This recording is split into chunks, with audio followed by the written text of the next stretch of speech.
दोस्तों, आपका स्वागत है मिडनाइट मेथोस में, जहां मैं लाती हूँ हॉरर थ्रिलर कहानियाँ। आप सुन रहे थे मौत में अकेलापन, अनीता कृष्णन की लिखी हुई कहानी। दोस्तों, अगर आपको कहानी अच्छी लगती है तो लाइक कर दीजिए, और अगर आप हॉरर थ्रिलर कहानियों के फैन हैं तो प्लीज़ मिडनाइट मेथोस को सब्सक्राइब कर दीजिए।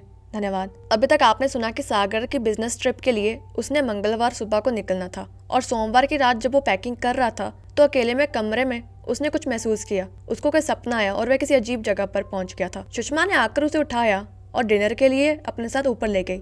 जाते जाते सीढ़ियों पर वह अपनी पत्नी से बात कर रहा था। अब आ गए। रसोई में आते ही सागर खुली खिड़की के पास बैठ गया। हमेशा की तरह ही ऊपरी मंजिल पर उसे काफी अच्छा महसूस हो रहा था। ठंडी हवा ताजगी भर रही थी। वह चौगान और बाजार की रंग बिरंगी रोशनी को देख रहा था। ये बचपन के उन दिनों से कितना अलग था जब घरों को मिट्टी के दिए शांत रोशनी से पराक्षित किया करते थे। तब रात का अंधेरा कितना स्पष्ट और आकर्षक हुआ करता था। इसके बावजूद किसी भी बच्चे की तरह उसे दिन की रोशनी का इंतजार रहता था, जब वह अपने दोस्तों के साथ खेल सकता था। पढ़ाई का स्थान हमेशा खेल के बाद ही आता था। सागर इस विचार पर मुस्कुराने लगा। उसने सुषमा को ये बात बताई जिसने नाक बहु सिकुड़ लिया। तुम चाहोगे कि अंकुर ऐसा ही सोचे? बोलो। शायद नहीं, लेकिन उसे निश्चित रूप से खेलने का काफी समय मिलना चाहिए, हमेशा। सागर ने खुश होते हुए कहा, और फिर अचानक अकड़ गया। उसके चेहरे का रंग उड़ गया। सागर के पिता अंकुर के साथ चटाई पर बैठे थे और दोनों बच्चों का कोई खेल खेल रहे थे। उसकी माँ सबके रात के खाने के लिए छोटे छोटे कटोरे में दाल सब्जी परोस रही थी। सुषमा प्लेट लगा रही थी और तभी सागर के चेहरे के भावों को देखकर अचानक रुक गई और गौर किया कि वह बाहर किसी चीज को नजरें गड़ाए देख रहा था। उसने अपना काम छोड़ा और सागर के साथ खिड़की के पास आकर खड़ी हो गई। क्या हुआ सागर? उसने धीरे से पूछा। देखो देखो उस आदमी को जो मेन गेट पर खड़ा है। वह ऊपर मुझे देख रहा है। मैंने उसे कई बार देखा है। ये वही साया है। सागर सहर रहा था। सुषमा हैरान थी। मेन गेट पूरी तरह खुला हुआ था। शायद वे आज कुंडी लगाना भूल गए थे, लेकिन वह जब ऊपर आए तब दरवाजा बंद था। उसे किसने खोला? क्या हवा से खुल गया? उस समय हल्की हवा ही चल रही थी। दरवाजे के पल्ले भारी थे, ठोस अखरोट की लकड़ी के बने हुए। सागर, मुझे वहाँ कोई नहीं दिख रहा। सुषमा ने आंखों पर जोर डालते हुए हल्की रोशनी में देखने का प्रयास किया। तुम्हें वहाँ साया नहीं दिख रहा जो पहले सीढ़ी पर किनारे की ओर खड़ा है? उसने घबराहट के साथ फुसफुसाते हुए कहा। सुषमा ने और ध्यान से देखने के लिए चेहरा खिड़की से बाहर निकाला, लेकिन उसे कोई भी नहीं दिखा। फिर उसने बहुत थोड़ी हलचल देखी, जैसे कोई इधर से उधर गया हो। वह बहुत हल्का सा था, जैसे उड़कर जाते किसी पक्षी की सी परछाई। उसने कंधे उचकाए। मुझे नहीं लगता कि कोई वहाँ है। उसने कह तो दिया, लेकिन उसका दिल जोर जोर से धड़क रहा था। शायद सागर इतने दिनों से ठीक ही कह रहा था। कोई ना कोई निश्चित तौर पर वहाँ था। वह झट से खिड़की से पीछे हट गई। वह चला गया, सागर ने डरावनी फुसफुसाहट में कहा। सुषमा ने उसकी ओर देखा और तुरंत समझ गई कि सागर ने उस आदमी को, उस आकृति को पहचान लिया था। इसने उसे बेचैन कर दिया। आओ सागर, खाना खाते हैं। सुषमा ने उसका ध्यान पटाने का प्रयास किया। मैं मेन गेट बंद करना भूल गया। फिर अभी कराओ, इससे पहले कि हम खाना खाने बैठ जाएं, उसके पिता ने निर्देश दिया। सागर ने कोई जवाब नहीं दिया, ना ही वह अपनी जगह से हिला जहाँ वह बैठा था। स्पष्ट रूप से उसे नीचे जाने की बिल्कुल भी इच्छा नहीं थी। मैं कर देता, लेकिन नीचे जाना और फिर 2 मंजिल ऊपर आने में मुझे काफी समय लग जाएगा। मेरे आने तक खाना ठंडा हो जाएगा, उसके पिता ने कहा, जो अभी भी इंतजार कर रहे थे कि सागर उनकी बात मानकर दरवाजा बंद कराएगा। इतनी जल्दी क्या है? हम जब नीचे सोने जाएंगे तब मैं बंद कर दूंगी, सुषमा ने कहा। हमारे शहर में ना चोर हैं और ना अपराधी, तो क्या फर्क पड़ता है कि दरवाजा अभी बंद हो या बाद में? सागर की माँ ने मामला वही खत्म कर दिया और पूरा परिवार साथ खाना खाने बैठ गया।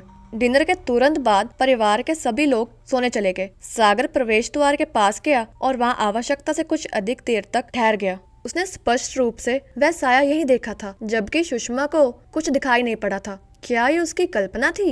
लेकिन उस समय तो वह कुछ सोच भी नहीं रहा था। वह रात के समय चंबा की सुंदरता की सराहना कर रहा था। अपने मन से भय पैदा करने वाली शंका को दूर करने के लिए उसने अपना सिर झटक दिया। सुबह 8 बजे उसे अपनी यात्रा शुरू करनी थी और इसलिए उसने तुरंत बिस्तर पर जाने का फैसला किया। सुबह का आसमान काले काले बादलों से ढका था। सागर की नींद बिजली खड़कने की आवाज से खुली, जो कहीं दूर से आ रही थी। उसे परेशानी और बेचैनी महसूस हो रही थी। रास्ता अबड़ खबड़ था और अगर बारिश हो गई तो उसकी हालत और भी बदतर हो जाएगी। क्या उसे अपनी यात्रा करनी चाहिए? लेकिन तीसा में उसका स्टाफ उसकी प्रतीक्षा कर रहा होगा। रात को वह ठीक से सो भी नहीं पाया था। वह जब से यहाँ रहने आया था कभी बिना खलल पूरी रात गहरी नींद नहीं सो पाया था। इसने उसे और भी थका दिया था। सुषमा सोच रहा हूँ कि मैं टूर से लौट कर आऊंगा तो हम पहली मंजिल पर शिफ्ट हो जाएंगे। सुषमा जब उसका नाश्ता लेकर आई तो उसने घोषणा के स्वर में कह दिया, लेकिन वहाँ उतनी जगह नहीं है सागर, एक ही बेडरूम है।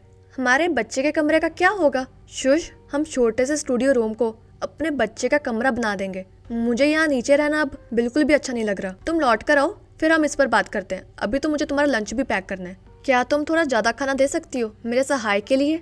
वह मेरे साथ ही जा रहा है, वह कुंवारा ही है और मुझे शक है कि सिर्फ अपने लिए इतनी सुबह उसने कुछ पकाया होगा। ठीक है, तुम अपना नाश्ता कर लो, तुम्हारी जीप आती ही होगी।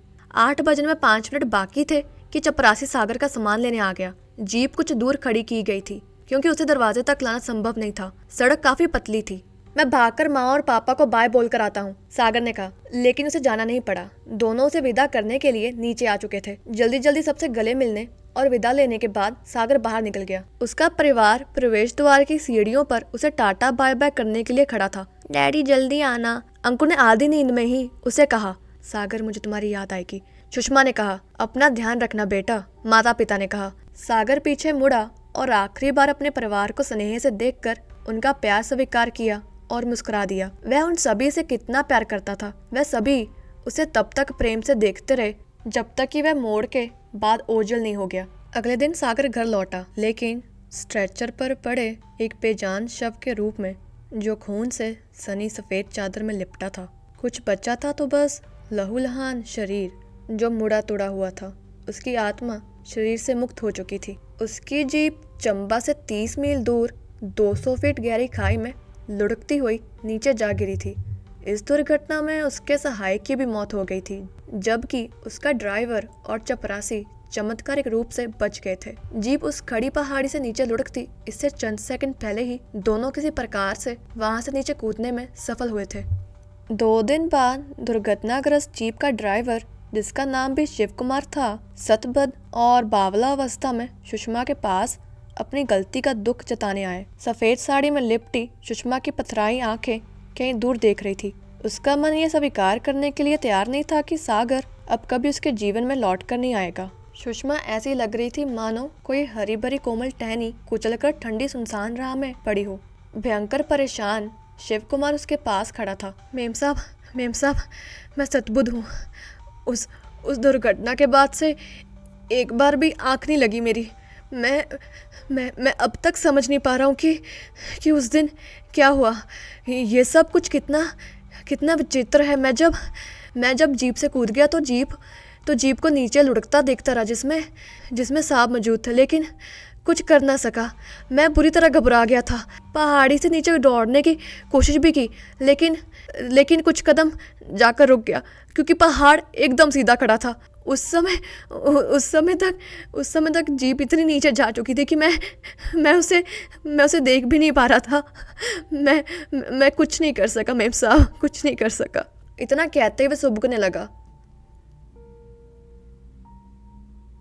मैं पागलों की तरह चीख रहा था। खेतों में काम कर रहे गांव वालों ने मेरी चीख सुनी और हमारी मदद के लिए दौड़ कर आए, लेकिन वह भी क्या कर सकते थे।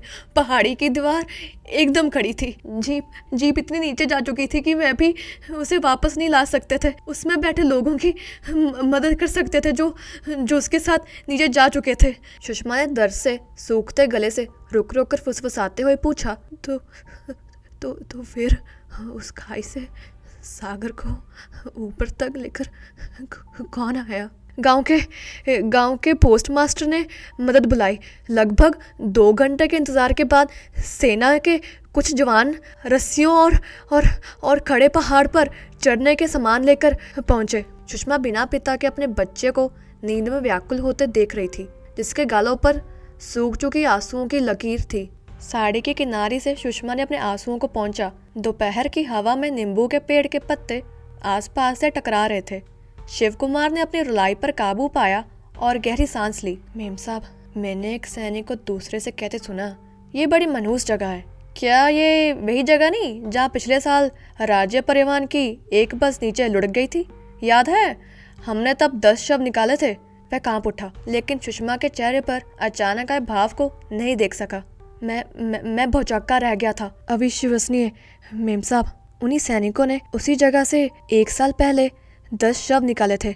आप यकीन करेंगी? सुषमा उसे सतबद्ध होकर देखने लगी। उसका मुंह खुला का खुला रह गया। उसकी बड़ी बड़ी आंखों में खालिस खौफ और आतंक दिख रहा था। अब जाकर शिव कुमार ने उसे देखा, लेकिन उस अचानक भावों को समझ नहीं पाया।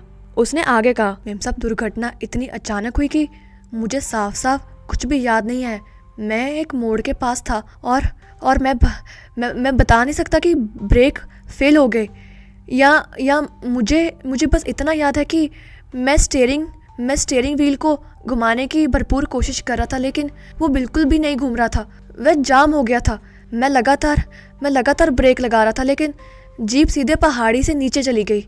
व्याकुल होकर वह फिर से रो पड़ा। ये सामान्य घटना नहीं है, बिल्कुल भी सामान्य नहीं है। अब तो गाड़ियाँ चलाते हुए मुझे लगभग 50 साल हो चुके हैं और 20 साल की उम्र में मैंने लाइसेंस लिया था। मैं बहुत सावधान रहने वाला ड्राइवर हूँ। कभी बेतहाशा गाड़ी नहीं चलाता, लेकिन इस बार मैं कुछ बता नहीं सकता। सुषमा एक कुर्सी पर धम से बैठ गई। उसकी बंद आंखों से आंसू अब खुलकर बह रहे थे। वह कांप रही थी। अब शिव कुमार ने अपनी नजरें झुका ली और मैं अपने घर वापस जा रहा हूँ खेती करने। मैं अब और गाड़ी नहीं चलाऊंगा। अचानक ऊपरी मंजिल से कलेजों को चीर देने वाली रुलाई गूंजने लगी। शौक माँ की चीख सदमे में पड़े उस व्यक्ति पर बिजली की तरह गिरी।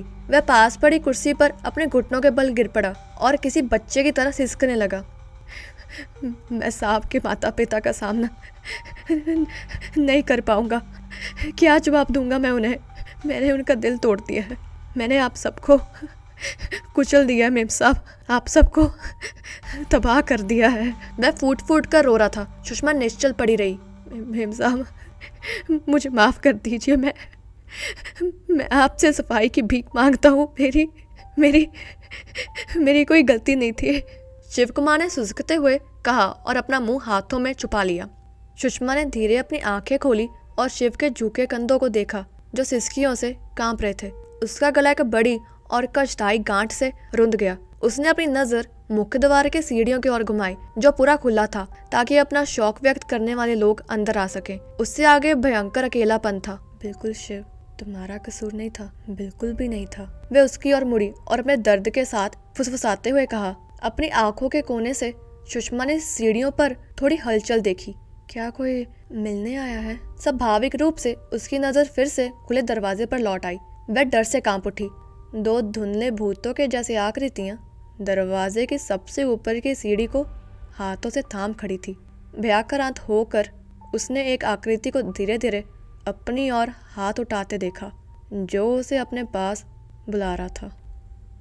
दोस्तों, ये थी अनीता कृष्णन की लिखी हुई कहानी मौत में अकेलापन, जो एक सच्ची घटना पर आधारित थी। अगर आपको ये कहानी अच्छी लगी तो लाइक कर दीजिए। मैं आपको फिर मिलूंगी किसी नई हॉरर थ्रिलर कहानी के साथ। धन्यवाद।